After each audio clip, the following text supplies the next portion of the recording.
Fala pessoal, tudo certo?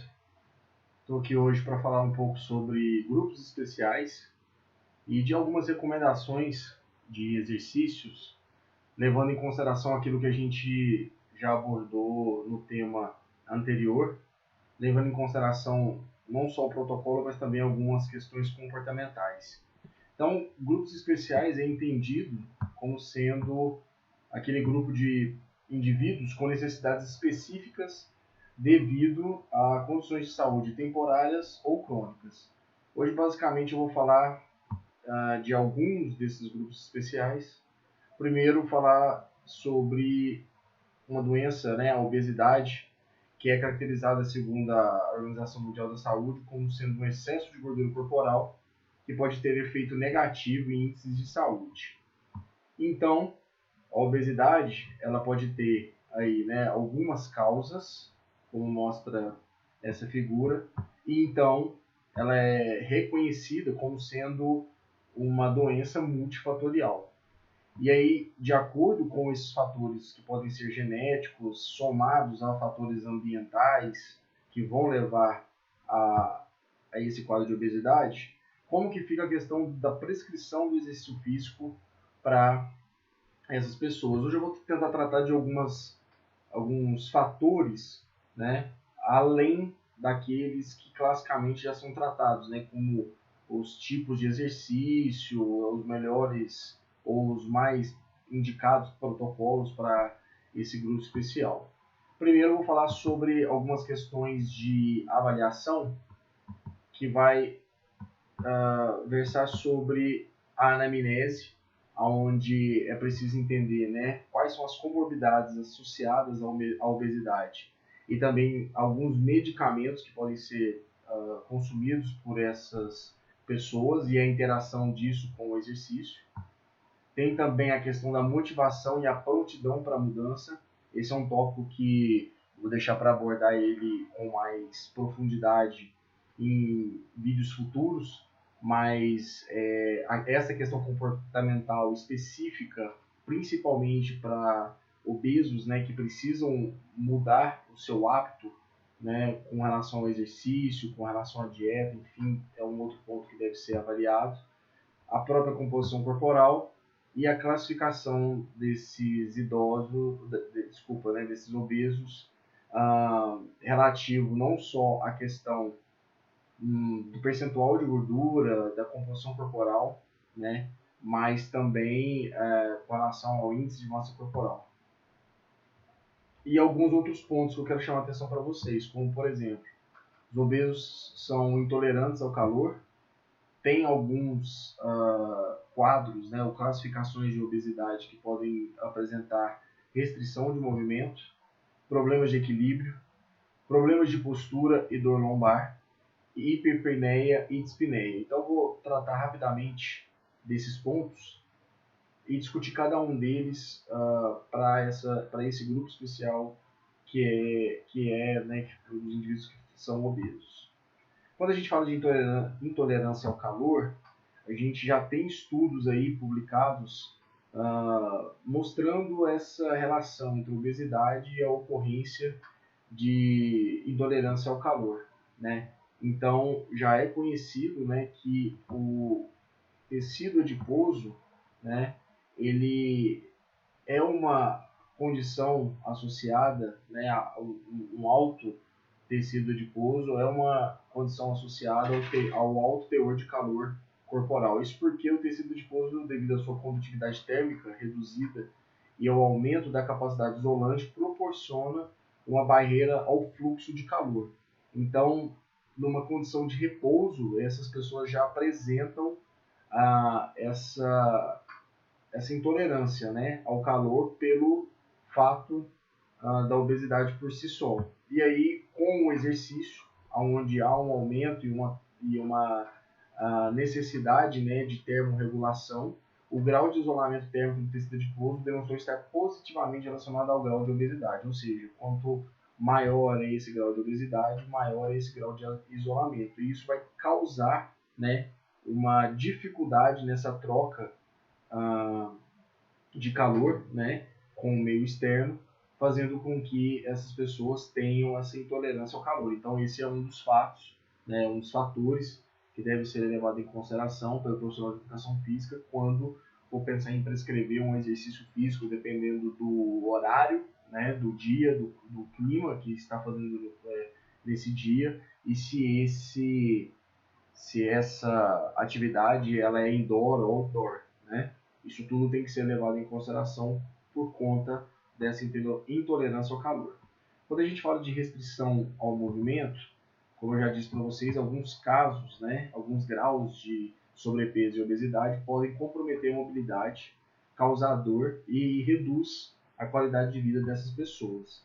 E aí o movimento se mostra, né, para o obeso mais difícil, ou ele pode ser até realizado, mas ele pode gerar desconforto. E aí dentro daquela característica comportamental que eu disse para vocês, se o indivíduo começa a perceber que durante o exercício, né, tudo é mais difícil ou tudo gera muito desconforto, a tendência dele é evitar repetir aquele comportamento. E então nós devemos nos atentar, como profissionais de educação física, para algumas características.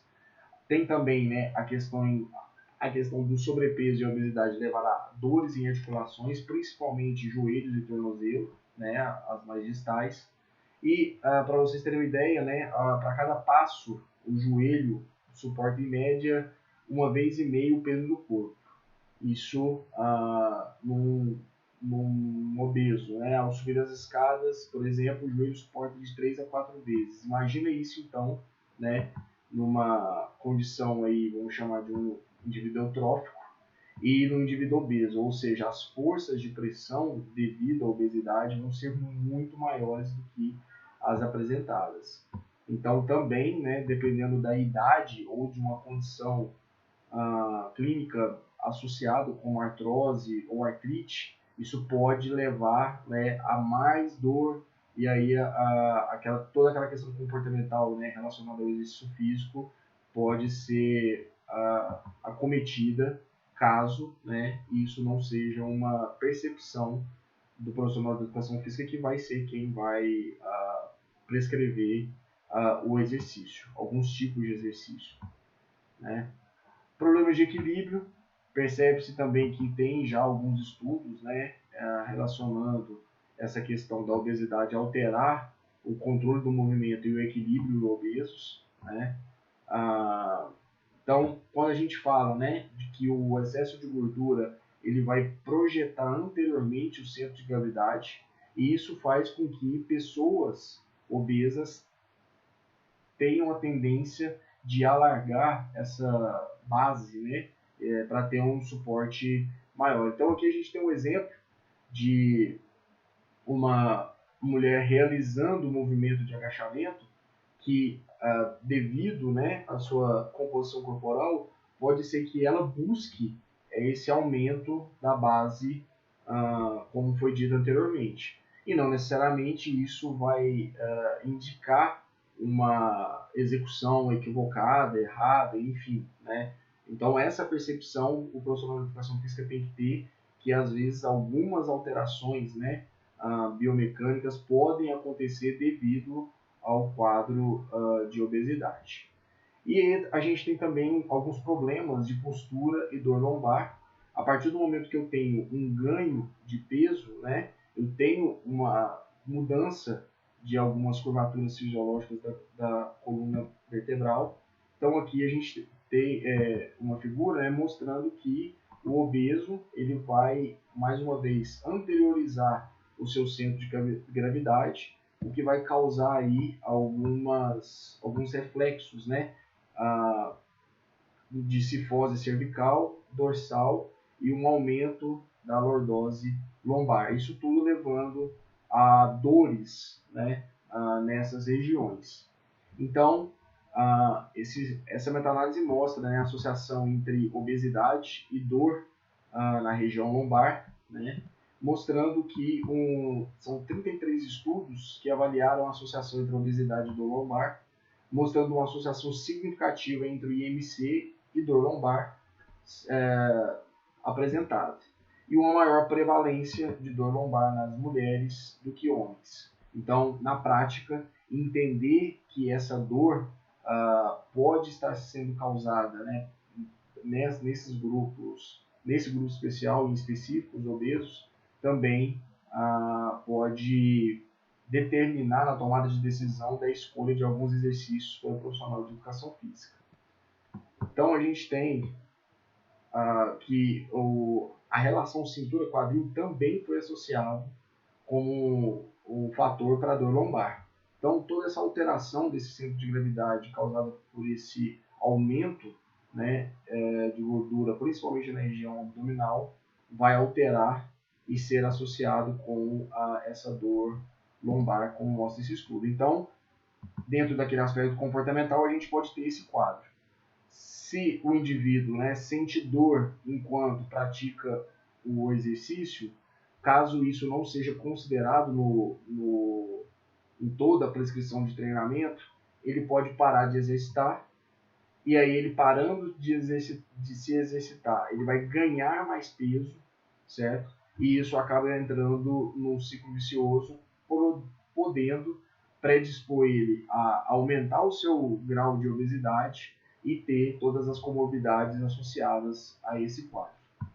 Então, quando a gente fala também de fisiologia respiratória e obesidade, a gente tem também estudos mostrando, né, alterações com relação a essa população, como hiperpneia, que é um aumento na taxa de respiração, e dispneia, dificuldade em respirar. Então, até alterações anatômicas, como eu vou mostrar para vocês aqui mais à frente, podem justificar, né, essa alteração da fisiologia respiratória em obesos. O maior trabalho de respiração com aumento do peso corporal acontece por conta de um aumento da gordura nas regiões das costelas, diafragma e abdômen, diminuição da capacidade de expansão da parede torácica e estreitamento de vias aéreas. Quando uma pessoa ela ganha peso, né, ela tem uma tendência de acumular gordura em volta da traqueia, dificultando a passagem de ar.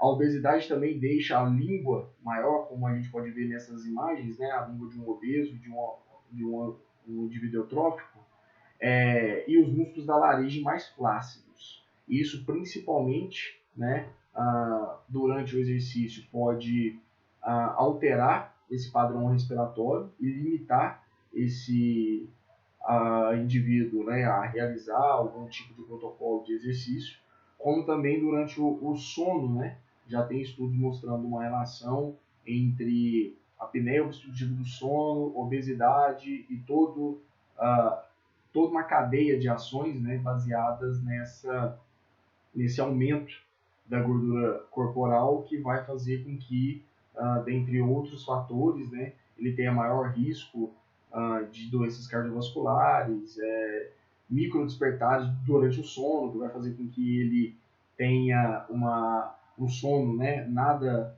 recuperativo, e outros fatores que podem ser abordados também mais à frente. Então, por tudo isso, né, seja o treinamento aeróbio ou o treinamento de força para obesos, né, o que a gente tem que considerar e muitas vezes isso não é, às vezes, pensado, é na questão da regressão e progressão no movimento. Então eu tenho exercícios que podem ser menos técnicos ou mais técnicos. Então, dentro desse entendimento, por exemplo, eu posso ter como objetivo a melhora da capacidade aeróbica e o aumento do gasto calórico em obesos. Numa caminhada padrão na esteira, uma opção de progressão antes de iniciar a corrida, ou, né, propriamente dito, aumentando a velocidade, a intensidade ou o volume do treinamento, eu posso, por exemplo, alterar a inclinação.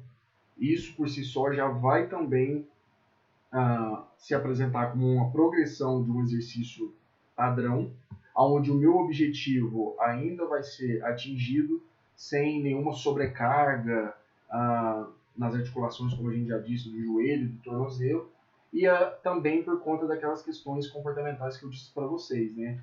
A falta, né, de eficácia ao realizar um exercício pode desmotivar esse aluno. Se você passa, por exemplo, de um exercício padrão, que seria a caminhada, para uma corrida, e ele não consegue fazer esse exercício, isso pode gerar uma frustração nele e fazer com que ele pense que o exercício não é para ele. Então, o profissional de educação física tem outras maneiras de progressão, né, do exercício, ou também, né, se necessário, regredir dentro dessa técnica, vamos chamar assim, para que o exercício seja praticado de forma regular por essas pessoas. Então, a gente tem outras considerações, como, por exemplo, seleção do equipamento, né?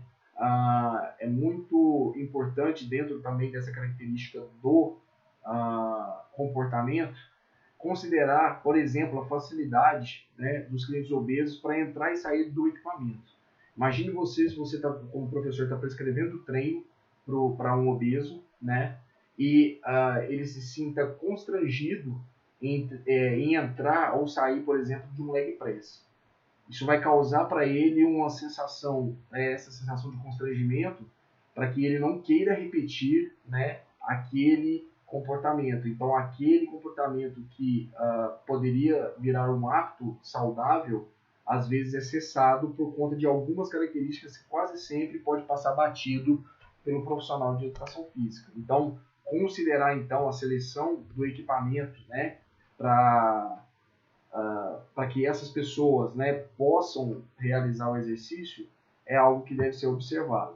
Outro exemplo, certificar que o aparelho suporta o peso corporal do cliente. Outra situação que pode gerar constrangimento para o aluno, né? Às vezes você colocar ele num banco ou em alguma, enfim, superfície que não suporta o peso corporal dele, esse equipamento vem a quebrar, enfim, aquilo vai ser uma situação onde aquela pessoa que já tem, né, um sentimento reprimido, enfim, de estar num ambiente como um ambiente de academia, para que ele não procure aquele ambiente tão cedo. Então, esses detalhes relacionados ao comportamento também devem ser considerados.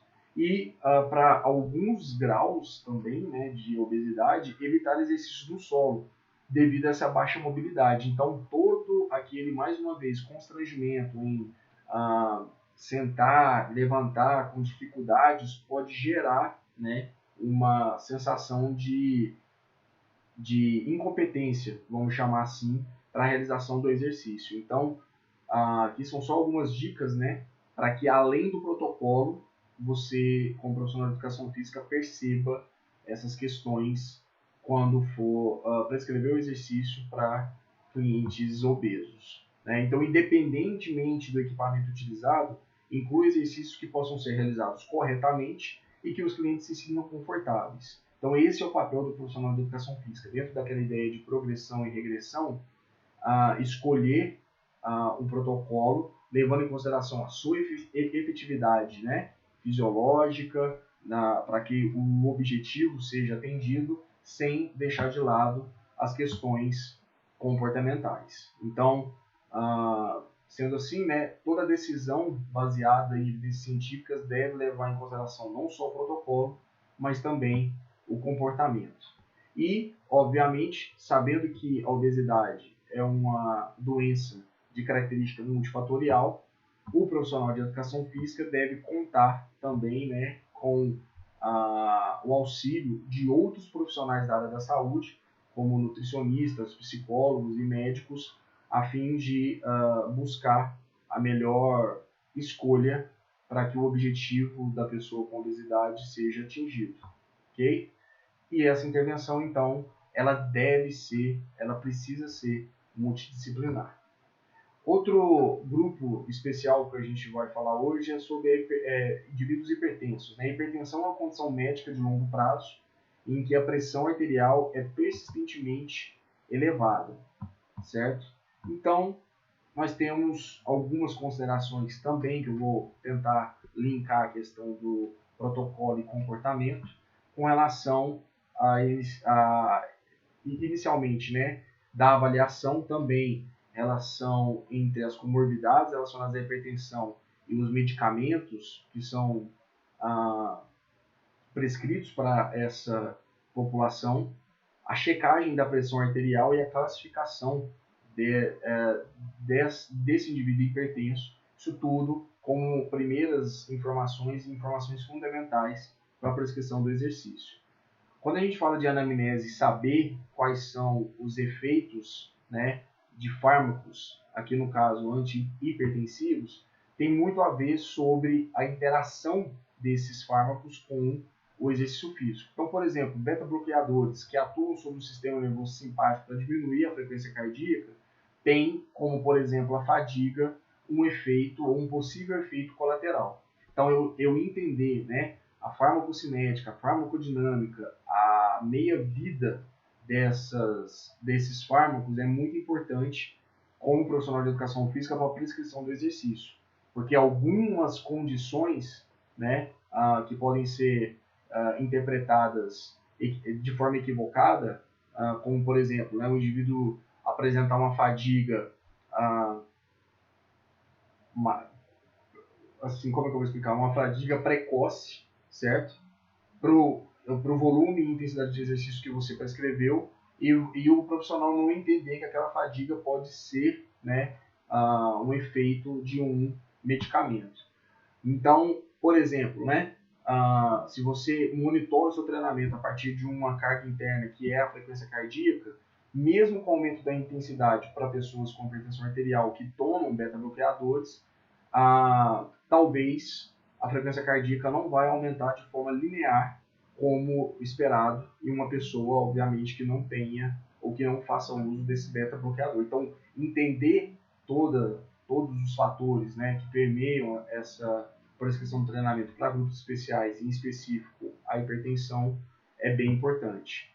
Nós temos, por exemplo, inibidores da enzima conversora de angiotensina, que são utilizados para reduzir a pressão arterial.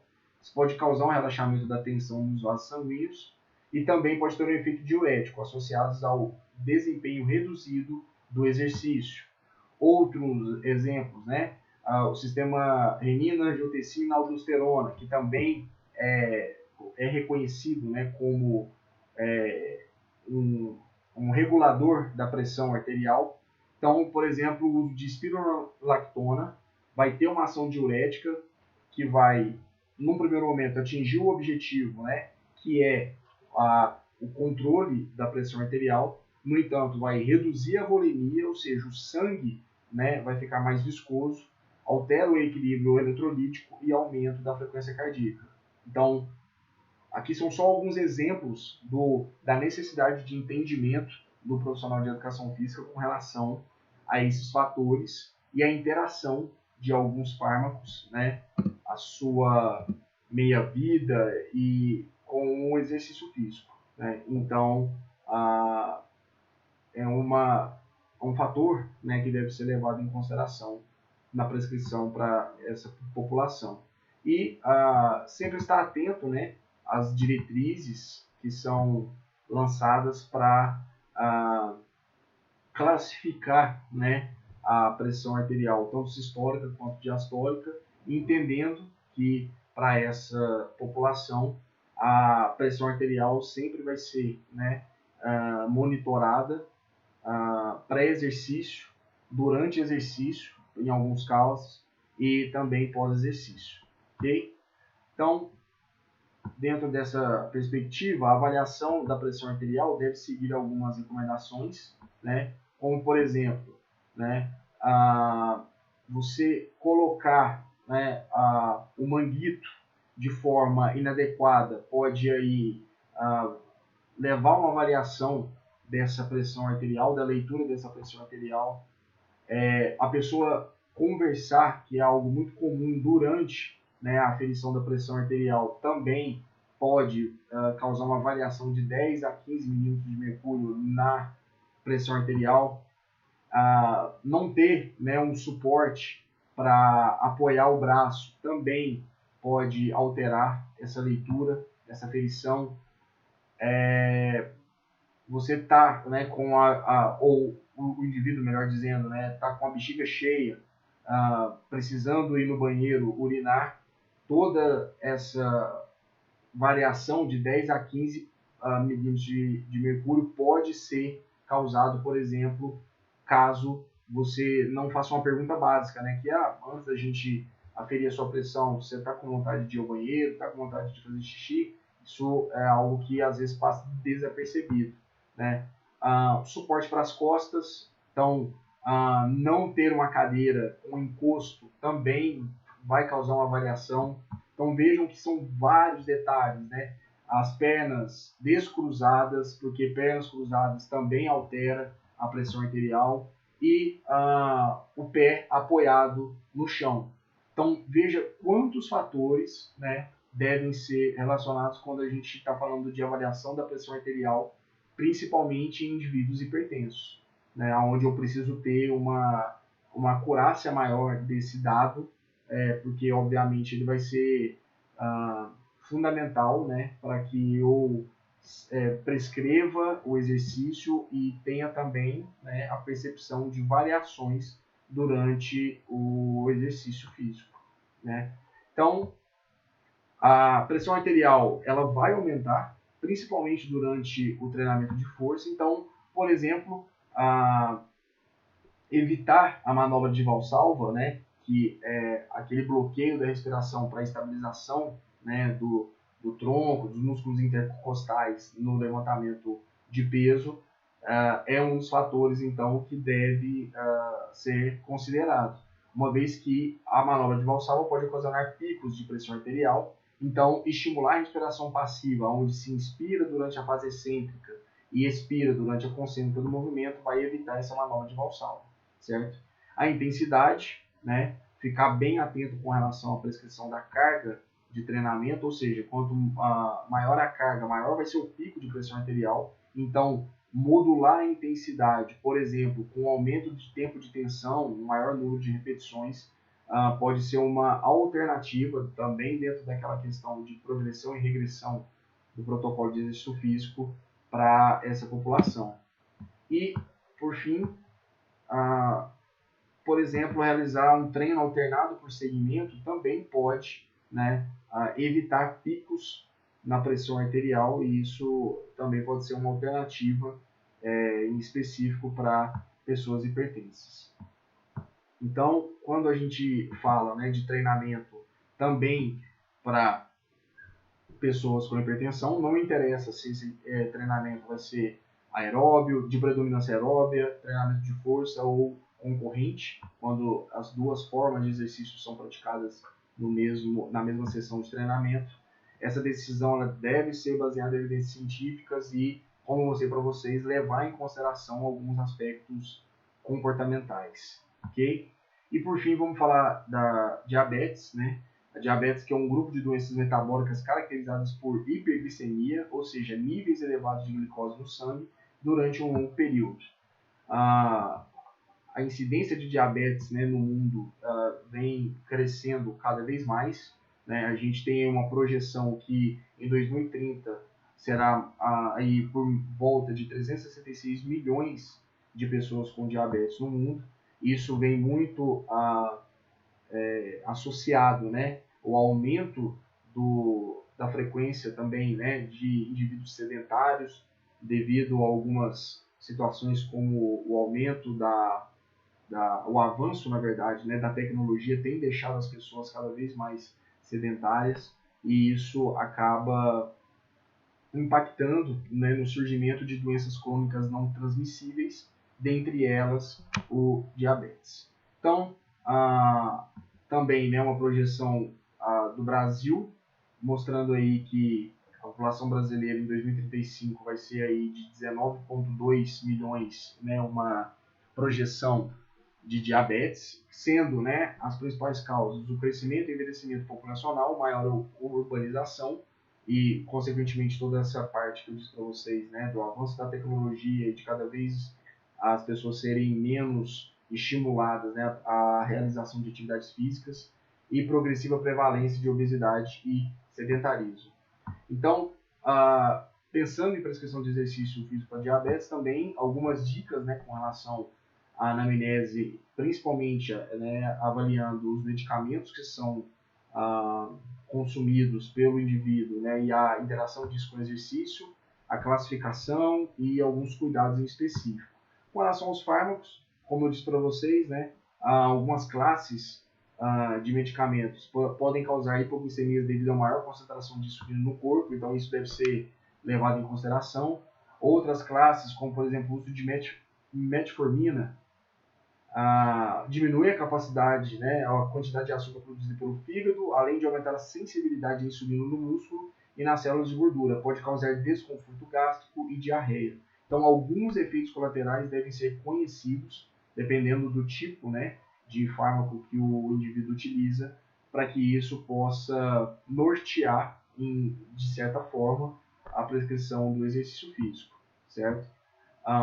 Então, a mesma coisa, né? Saber quanto tempo esse medicamento fica ativo, né? Vamos chamar assim, no organismo, e a interação entre a utilização de um ou mais fármacos, né, é muito importante que seja considerado pelo profissional de educação física.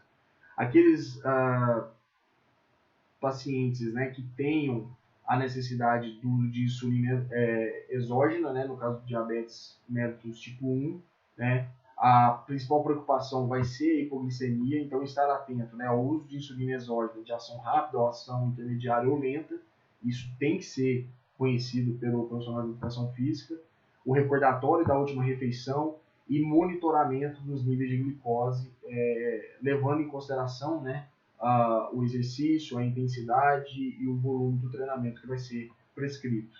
Então, essa avaliação e esse monitoramento é feito por glicosímetros, né, que devem também ser observados, porque em algumas reportagens, né, mostraram que o Inmetro reprovou algumas marcas, né, então estar atento também a essa condição para que o valor que está sendo monitorado seja fidedigno, né, e não implique nenhum erro durante ali o exercício, né, nesse monitoramento da glicose sanguínea, né, e também dentre os objetivos, né, daquela pessoa que é diabética e procura o exercício físico é alcançar e manter níveis ideais de glicose sanguínea, lipídios e pressão arterial, e prevenção de complicações secundárias, né, crônicas do diabetes. Diminuindo a dose de medicamentos por si só, a gente já melhora a qualidade de vida, e além de outras, né, outras variáveis que vão melhorar de acordo com a prática, né, a regularidade da prática do exercício físico. Então, alguns fatores, como por exemplo, né, as pessoas com diabetes, é que algumas podem ter, né, a retinopatia e podem precisar de alguma assistência para configurar ou manipular alguns equipamentos. Então, esses clientes, né, devem evitar atividade extenuante a qualquer exercício que envolva esforços ou manobras de valsalva para não aumentar essa pressão ocular, né? Indivíduos com diabetes podem apresentar capacidade limitada de exercício físico por comorbidades associadas, como obesidade e baixa aptidão física. Isso vai exigir, mais uma vez, né, aspectos comportamentais relacionados à prescrição de exercício físico para populações especiais, uma paciência e uma atenção maior do profissional de educação física para essa população. Ok? Então, dentro dessa ideia, à frente, né, em outros vídeos, nós vamos falar sobre um grupo especial que são os idosos de forma mais específica, tá? Esse assunto, né, eu vou deixar para vídeos futuros. Então, os grupos especiais, né, vão exigir que o profissional desenvolva competências e busque constante atualização para atender às necessidades desses clientes, visando desenvolver um programa de exercício físico seguro e eficaz, uma vez que você, como profissional de educação física, você tem uma oportunidade única de educar, motivar e orientar seus clientes em direção a um estilo de vida mais saudável, certo? Então, caso vocês tenham alguma dúvida, né, com relação a essa temática, por favor, né, deixe aí no nosso Instagram ou nos comentários aí do YouTube, do nosso canal do YouTube, né? Agradeço a atenção de vocês e nos vemos no próximo vídeo, ok? Até a próxima, então. Abraço a todos.